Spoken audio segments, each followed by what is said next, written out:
Hello students, तो ये video है on the topic population growth and this is the second video for the chapter organism and population. So population growth. What is population growth? Any change in the number? Right? तो क्या पता चलता है हमें कि population is not a static parameter but it is a dynamic one. Population में कुछ भी permanent या static हमेशा नहीं होता, it changes. So what are the factors which bring in this change? Food availability, predation pressure, adverse weather and other environmental factors. और ये जो factors affect करते हैं, what do they result in? They may result in either an increase or a decrease. बढ़ा भी सकते हैं population को, घटा भी सकते हैं. Clear?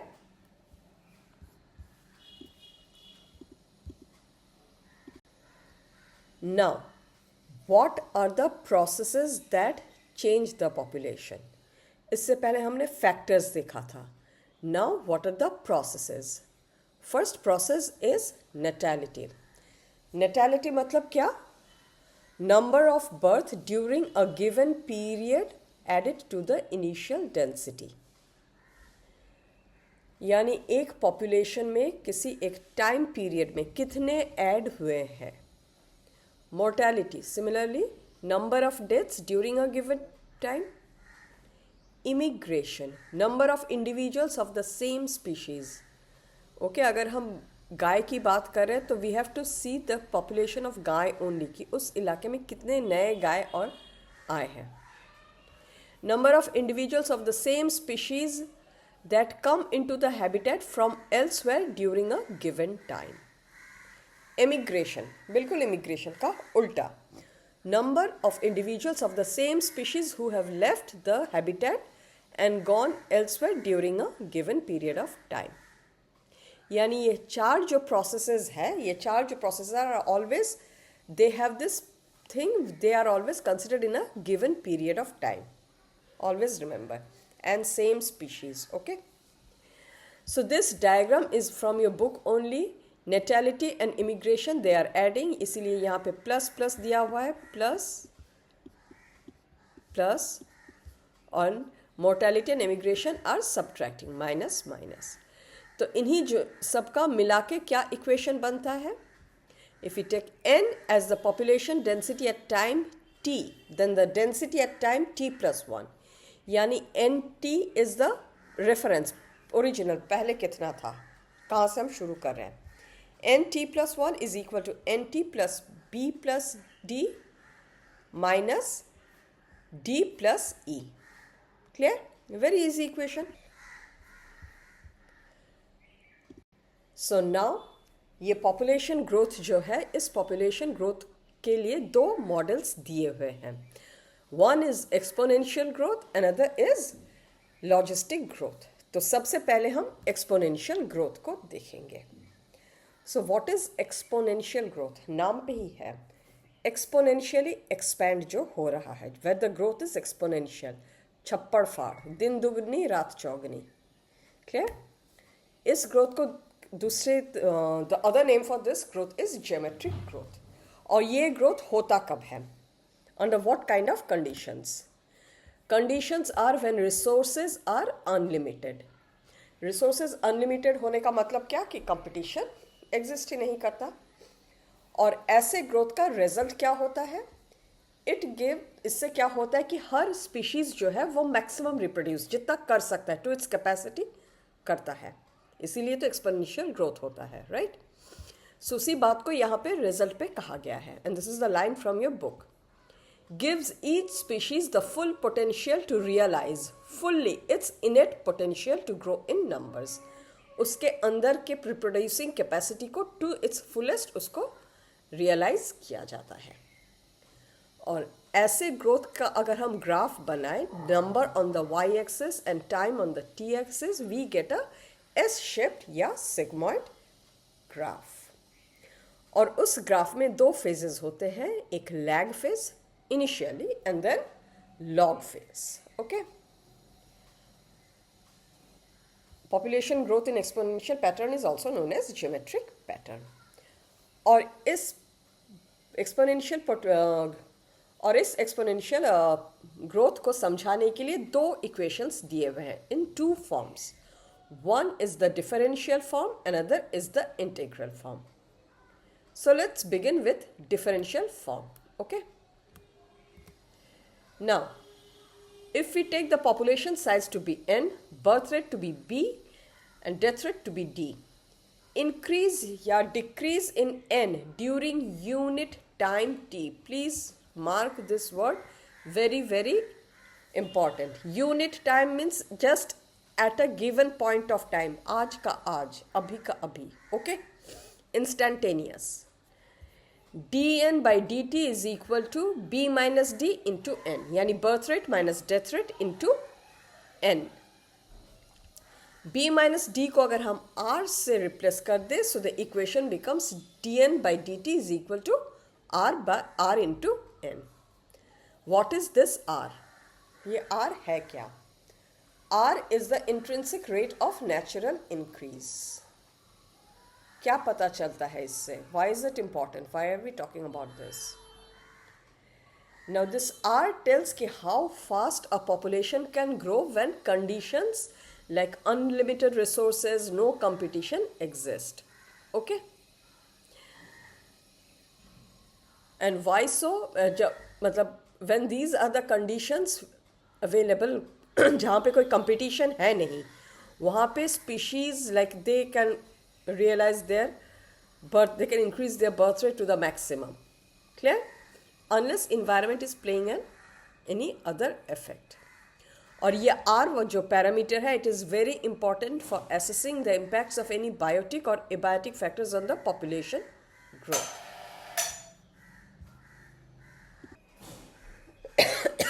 और ये R अगर पॉजिटिव है, that means population is increasing.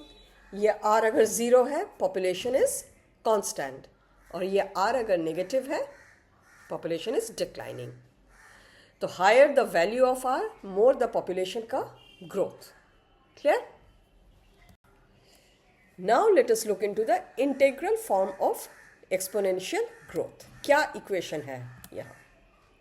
nt is equal to n0 rt is raised to logarithmic base. nt क्या है? Population density after time t. Okay? n0 population at time 0.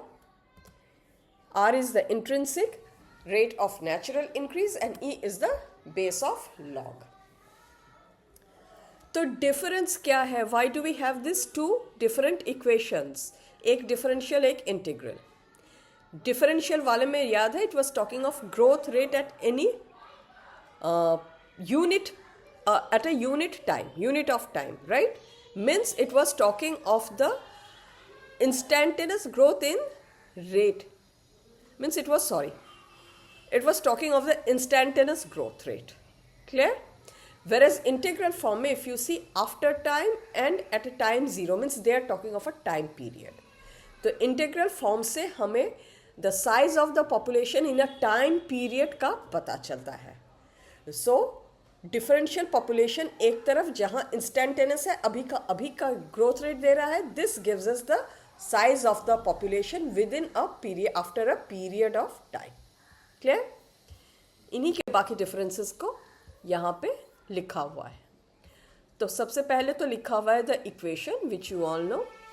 What is important is the second point. What it shows, differential equation shows rate of change of population at any instant, at any given unit of time.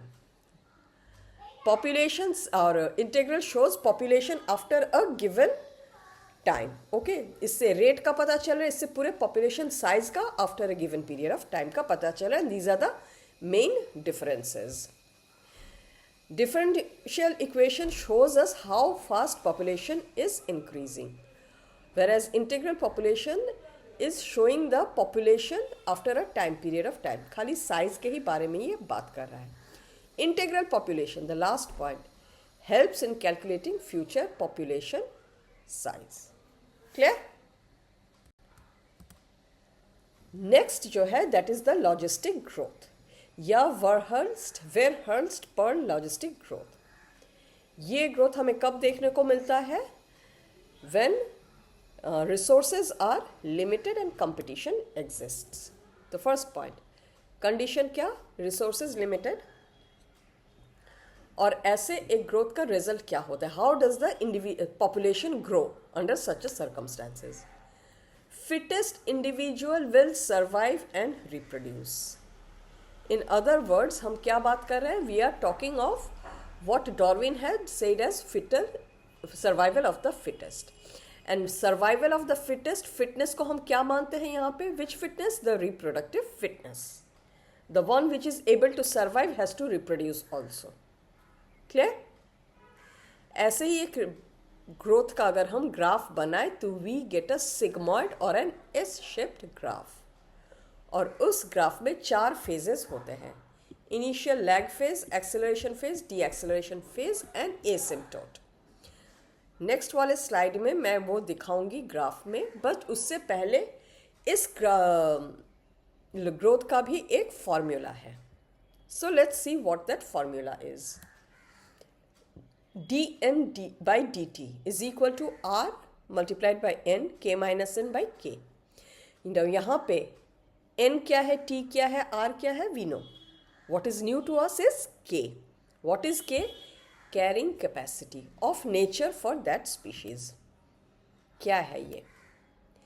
Now, nature में जो resources available है, that is like there is a limit कि वो इस इतना available resource में इतने सारे से species को ही support कर सकते हैं। That is the maximum number of species that it can support with the resource that is available in nature. और उसी को कैरिंग कैपेसिटी बोला जाता है।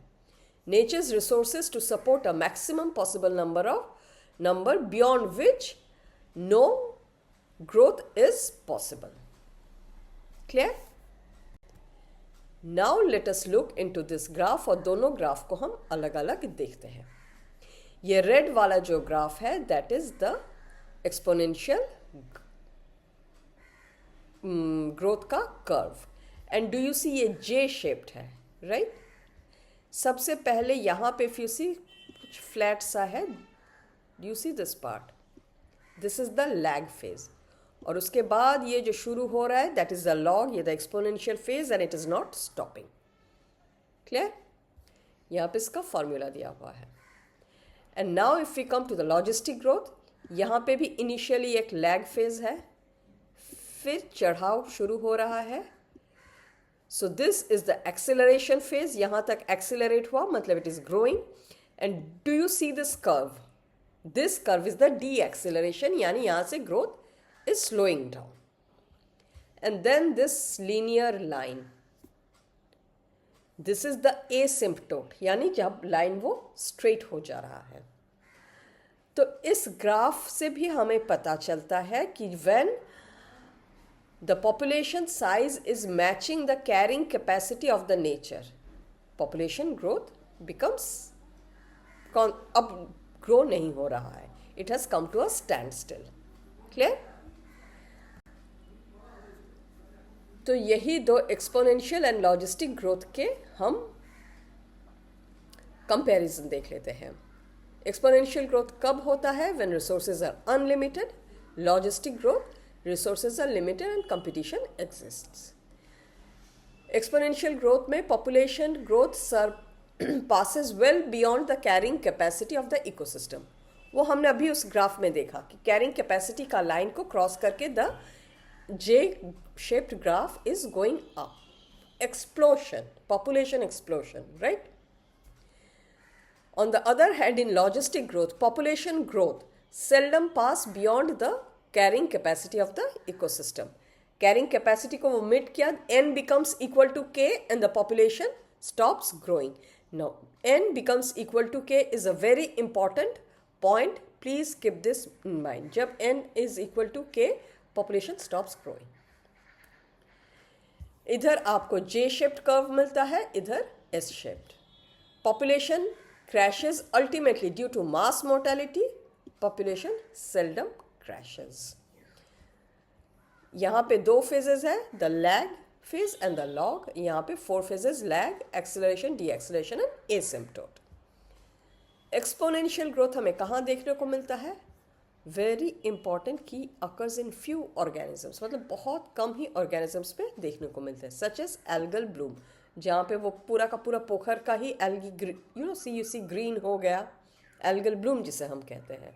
That is an example of exponential growth. And logistic growth is more common for example in wild life, यानी ये जो हमारे आसपास इर्द गिर्द गाय बछड़ा भैंस बिल्ली जो भी है, okay, that is logistic growth. Now अब तक हम जो पढ़ रहे थे that was all about population dynamics growth models. अब the topic is life history variation. Now what is life history variation? Now whenever population is evolving, हम क्या बोलते हैं? पॉपुलेशन पॉपुलेशन के इवॉल्व होने का क्या मतलब है? कि reproductively fittest organisms are multiplying. And when we say this we usually mean multiplication, evolution always in number of terms. जो जितना ज़्यादा रिप्रोड्यूस कर रहा है, the reproductive fitness is usually thought in terms of numbers. But अगर हम ये life history variations यानी इस इवोल्यूशन को देखें, fitness, reproductive fitness is not always measurable or not always significant in number of terms. It has, many organisms have evolved their reproductive strategies. They have evolved reproductive strategies. And these strategies have been developed to combat या to adapt या to क्या कहते हैं उसको, to interact with the effects of the various other factors, abiotic factors, the various other constraints of the abiotic factors that are imposed on them. Okay? जैसे यहाँ पे एक एग्जाम्पल है, यहाँ पे साइज के बारे में कहा गया है और यहाँ पे नंबर्स के बारे में. दिस वन, ओके, इसको मैं इरेज कर देती हूँ. This is size and this is numbers. Okay, size में small size large population we get to seen oysters and pelagic fish. Size large यानी एक एक इंडिविजुअल ऑर्गेनिजम्स का साइज बड़ा है but population number is small, birds and mammals. दूसरा जैसे एक है strategies breeding frequency. Okay, once मतलब पूरे लाइफ टाइम में एक ही बार रिप्रोड्यूस करता है, ऐसे एक ऑर्गेनिज्म के एग्जाम्पल है Pacific salmon. And multi times breed करने वाला या रिप्रोड्यूस करने वाला बर्ड्स या mammals. So if we look into this table, क्या जो organism once in a life time reproduce करे, is it facing extinction? No, but कुछ तो कारण रहा होगा. It has found that reproducing once in a life time is working for itself. That is why it has evolve this strategy. Clear है? Birds mammals में they reproduce many times in the life time and they also make sure कि उनके size large है और numbers come. That strategy is working for them. But वही अगर हम oysters के बारे में या पेलाजिक फिश का देखें, साइज स्मॉल है, नंबर्स बड़े हैं, because that strategy is working for them. So evolution in population in terms of population growth is not always in terms of numbers. It always also has evolved in terms of different reproductive strategy. Okay, so that was all about population growth from your chapter. I hope ये video आपको समझ में आया होगा. इसके बाद एक ही और टॉपिक रह जाता है, but that is very important one, that is population interactions. उसके बारे में please subscribe to this channel and you will be seeing that video very soon. Till then, bye.